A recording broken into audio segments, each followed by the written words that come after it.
Assalamualaikum everyone, my name is Akash Kulsoom. Welcome to my channel Zers Econometrics. Today we're going to talk about number series episode number 3. We're going to talk about rational numbers, real numbers, and some examples or some different concepts that come under real numbers. For example number 4 says कि आपने rational numbers find करने हैं between 2 and 3. There are steps that are written in your book. मैं इन्हीं steps को follow इसी concept पे follow करते हुए आसानी तरीके से बताऊंगी कि किस तरह सॉल्व करना है. लेट्स से कि आपके पास क्वेश्चन है, आपने फाइंड करना है rational number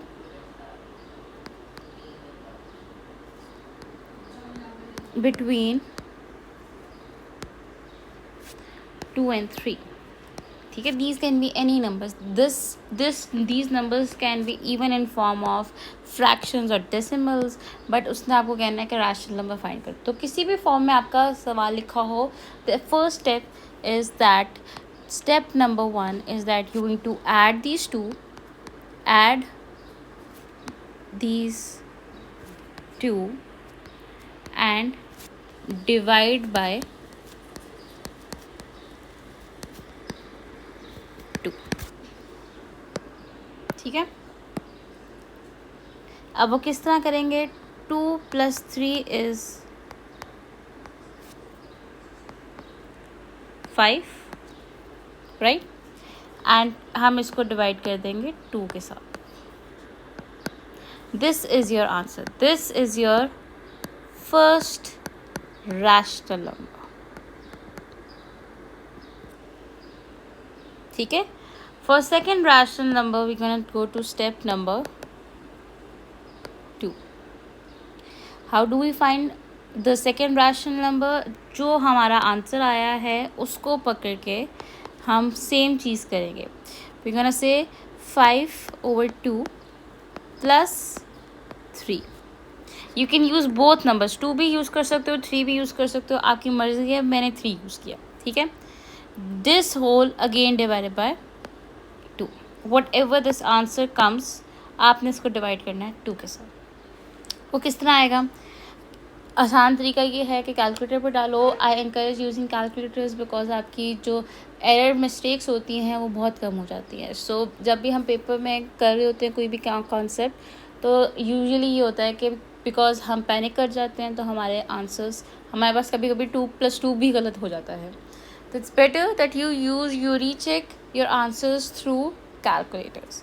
now what we can do is we're gonna add these two. किस तरह ऐड करेंगे विदाउट कैलकुलेटर मैं करके दिखा देती हूँ आप लोगों को. 5/2 + 3 को अगर हमने ऐड करना हो तो हम LCM मेथड यूज़ करते हैं. 5/2, 5 is your numerator, 2 is your denominator. Over here 3 is your numerator and क्योंकि नीचे कुछ नहीं है तो दैट 1 इज़ योर डिनोमिनेटर. आसान तरीका ये है कि आप दोनों डिनोमिनेटर्स को आपस में मल्टीप्लाई कर दो. 2 × 1 becomes 2. And then you're going to multiply opposite denominators to the numerators. So अगर let's say 5 के नीचे 2 है आपके पास, तो ये 2 जो है ये 3 से मल्टीप्लाई होगा. एंड 3 के नीचे क्योंकि 1 है तो ये 1 जो है ये 5 से मल्टीप्लाई होगा. ठीक है, so this 1 is going to be multiply with 5. अब क्या होगा, 5 से जब 1 मल्टीप्लाई होगा 5 आंसर आ जाएगा. 3 से जब 2 मल्टीप्लाई होगा तो आपके पास 6 आंसर आ जाएगा. ठीक है, divided by whole divided by 2. 5 + 6 is 11. 11/2 divided by 2. How do we solve this. This is the tricky question. So हम इसको इस तरह लिख लेते हैं आसान तरीके से. 11/2 divided by 2.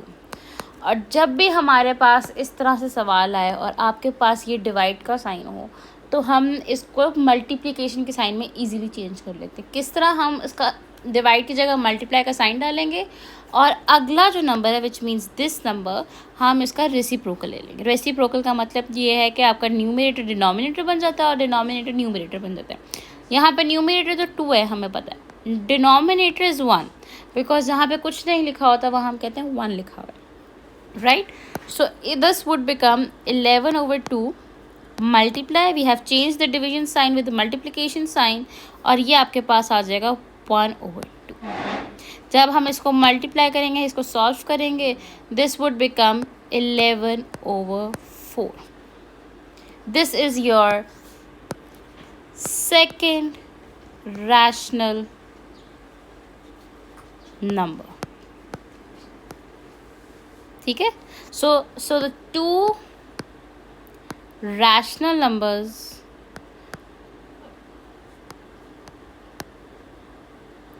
for between 2 and 3 are 5/2 and 11/4. ठीक है.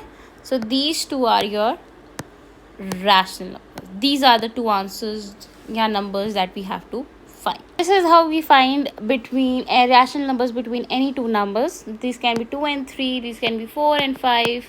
This can be let's say 5/2 and 6. ठीक है. Anything, any number, and you guys can find the rational numbers between these two numbers in these way जो मैंने अभी explain किया. फिर we have some properties. These properties of rational numbers. You guys need to remember these properties. मैं एक एक करके property के नाम बोली जाती हूँ, उनको थोड़ा explain कर देती हूँ. But the best way is that you guys have to remember this. And how can we remember this? It's easier. You remember the property name और फिर आपने उसका देखना है कि how we write that property. For instance, if we're talking about closure, we say कि A plus B is a part of a universal set. ठीक है. और what we call R. R हमने पहले एपिसोड 1 में बात की थी. R जहाँ पे भी लिखा हो तो हम बात करते हैं कि वो हमारे पास रियल नंबर्स हैं. ठीक है. और उसके साथ आपने उसकी एग्जांपल देखनी है. आसान और ज़्यादा अच्छे तरीके से समझना है तो अपने साथ एक एग्जांपल और लिखते जाओ. जैसे अगर 2 + 5 कह रहे हो और हम कह रहे हैं 5 है तो वो रियल नंबर ही बनता है. इसी तरह अगर मैं 11 + लेट्स से 16 करती हूँ तो इसका आंसर क्या होगा? इसका आंसर होगा 27. Right. So 27 should also be a part of real number. ठीक है. तो इसी तरह क्योंकि हमारे पास 11 और 16 भी रियल नंबर का एक पार्ट है. क्यूमुलेटिव प्रॉपर्टी आपके कहती है कि अगर हम A + B कर रहे हैं या B + A कर रहे हैं तो आंसर सेम होगा. जैसे उसने यहाँ पे हमारे पास एग्जांपल दी हुई है कि 2 + 5 = 5 + 2, तो दोनों की तरफ आंसर सेम है. अगर मैं कोई और एग्जांपल लूँ, मैं लूँ 1 + 3 = 3 + 1. तो 1 + 3 क्या होता है? 4. और हम कहेंगे 3 + 1 क्या होता है? 4. Then we have associative property. Associative property कह रहे हैं कि हम तीन भी कोई भी नंबर हैं जो आपस में प्लस हो रहे हैं तो उनका आंसर सेम होगा, चाहे कुछ जो मर्जी नंबर पहले प्लस कर लो. जैसे इसने एग्जांपल में कहा है 2, 3, 5 नंबर हैं. We have 3 numbers over here.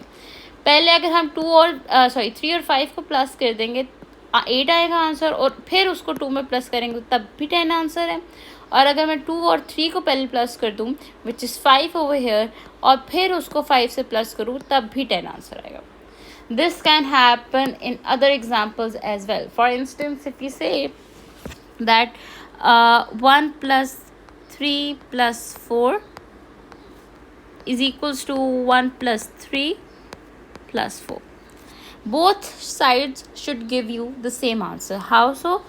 1 + 3 + 4 क्या होता है? 7 = 1 + 3 क्या होता है? 4. Right? 4 होता है and this is 4. 1 + 7 क्या हुआ? 8. और इस तरफ भी 4 + 4 क्या हुआ? 8. Hence the property has been satisfied. ये एग्जाम्पल्स आप लोग खुद करोगे तो ज़्यादा आसान और ज़्यादा अच्छा समझ आएगा.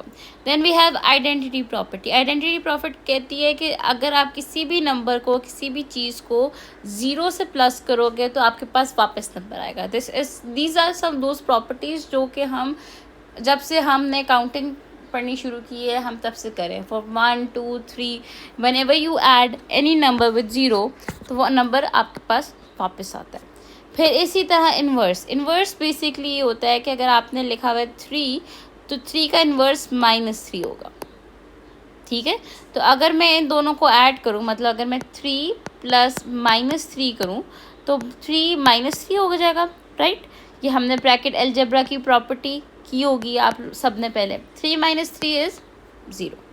राइट. इसी तरह उसने ये एक्सप्लेन ऊपर किया हुआ है. चाहे आप आगे लिख लो चाहे आप बाद में लिखो, it will give you the same answer. ठीक है. Then we have multiplicative properties. These are somewhat similar to what we have seen in additive properties. इसी तरह मल्टीप्लिकेशन है, सेम नाम है, सिर्फ अब आपने प्लस की जगह मल्टीप्लाई करना चीज़ों को. द ओनली डिफरेंस यहाँ पर अगर हम देखें तो आपके पास ये होगा आइडेंटिटी प्रॉपर्टी में. ठीक है, बाकी अगर आप देखो ना, अगर मैं इसकी बात करूँ लेट्स से क्लोजर की, तो उसमें वहाँ पे हम प्लस कर रहे थे, यहाँ हम मल्टीप्लाई कर रहे हैं. उसने कहा कोई भी दो नंबर अगर आपस में मल्टीप्लाई हो रहे हैं तब भी वो रियल नंबर्स का पार्ट होगा, कंसिडरिंग द फैक्ट कि वो रियल नंबर में हैं दोनों. फिर अगर दोनों अगर आगे पीछे करी, जैसे अगर मैं 2 मल्टीप्लाई बाई 3 कर रही हूँ या 3 मल्टीप्लाई बाई 2 कर रही हूँ, तब भी आंसर 6 आएगा और वो भी रियल का होगा, रियल नंबर होगा, बिकॉज 2 और 3 दोनों रियल नंबर्स हैं. फिर उसने कहा है कि अगर मैं 2, 3 और 5 को पहले मल्टीप्लाई करूँ और फिर 2 से मल्टीप्लाई करूँ तब भी आंसर 30 है, और अगर मैं 2 और 3 को मल्टीप्लाई करूँ फिर 5 से मल्टीप्लाई करूँ तब भी आंसर मेरा 30 आ रहा है.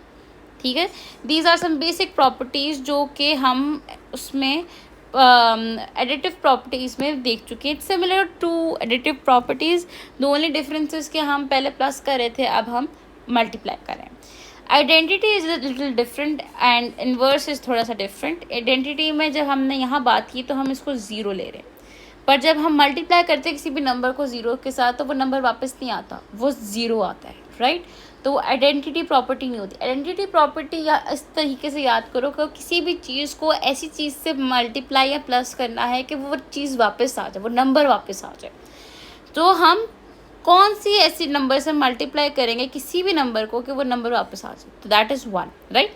हम किसी भी चीज़ को 1 से मल्टीप्लाई करते हैं तो वो नंबर वापस आ जाते हैं. जिस तरह 5 मल्टीप्लाई बाय 1 कर लो या 1 मल्टीप्लाई बाय 5 कर लो तो आंसर 5 रहेगा. इन्वर्स में हम देख रहे हैं तो इन्वर्स में हम रेसिप्रोकल ले लेते हैं. अभी मैंने थोड़ी देर पहले कहा रेसिप्रोकल ले लो. Whenever you have to change division sign into a multiplication sign तो हम रेसिप्रोकल ले लेते हैं. ठीक है, तो यहाँ पे क्या हो रहा है कि अगर हमारे पास लेट्स से 7 लिखा हुआ है तो उसका रेसिप्रोकल होगा 1/7. लेट्स से अगर मेरे पास -7 लिखा हुआ है तो उसका रेसिप्रोकल क्या होगा -1/7. ठीक है, इज दैट क्लियर. अब उसके बाद we have some distributive properties. Left distributive multiplication property, left distributive multiplication property over subtraction and so on so forth. इसमें भी यही कॉन्सेप्ट चल रहा है कि आपने अगर लेट्स से कि A bracket B plus C करना है तो A multiply by B plus A multiply by C. अगर किसी को कन्फ्यूजन है तो मैं बता देती हूँ, अगर कोई भी वेरिएबल लिखा हो तो अगर मैं उसको खाली ए बी लिख रही हूँ ना तो इसका मतलब ये है कि ए और बी आपस में मल्टीप्लाई हो रहे हैं. ठीक है, then we have multiplication property over negative. Sign change हो गया है, उसके अलावा कुछ चेंज नहीं हुआ. और इसके बाद we have right distributive property. It says कि अगर ए प्लस बी बाद में लिखा है और सी बाद में लिखा है तो हम सी बाद में लिखेंगे. यहाँ पे हमने ए पहले लिखा हुआ था. So it's not that much confusing. It's simple कि आपने इसको किस तरह लिखना है. अगर फॉर इंस्टेंस नंबर पहले लिखा हुआ है आपके पास तो आप उसको मल्टीप्लाई कर रहे हो तो this becomes left distributive property. और प्लस साइन है तो उसको आपने है ओवर एडिशन लिख देना है, और अगर नेगेटिव साइन है तो हमने ओवर सब्ट्रैक्शन लिख देना. ठीक है, so there is no difficult as such properties. ये कुछ ऐसी प्रॉपर्टीज़ हैं जो आई फील लाइक कि एक दफ़ा पढ़ लोगे तो अच्छा रहेगा, अदरवाइज़ इतना कुछ मुश्किल चीज़ नहीं है इसमें. The thing that you guys have to know is that now we have 1.1. ठीक है, 1.1 की जो एक्सरसाइज है उसमें हमने ये देखना है कि जो क्वेश्चन नंबर 1 है, क्वेश्चन नंबर 2 है. This was done in episode number 1. ठीक है, then we also did question number 3 in episode number 2. ठीक है, we did question number 4 in episode number 3. जो आज की एपिसोड्स हैं ये 2 क्वेश्चंस भी हमने एपिसोड नंबर 3 में किए हैं. ठीक है, दिस इज़ एक्सरसाइज 1.1 और you guys can always do these questions. कोई प्रॉब्लम है, कोई क्वेश्चन नहीं समझ आ रहा तो we can solve them together.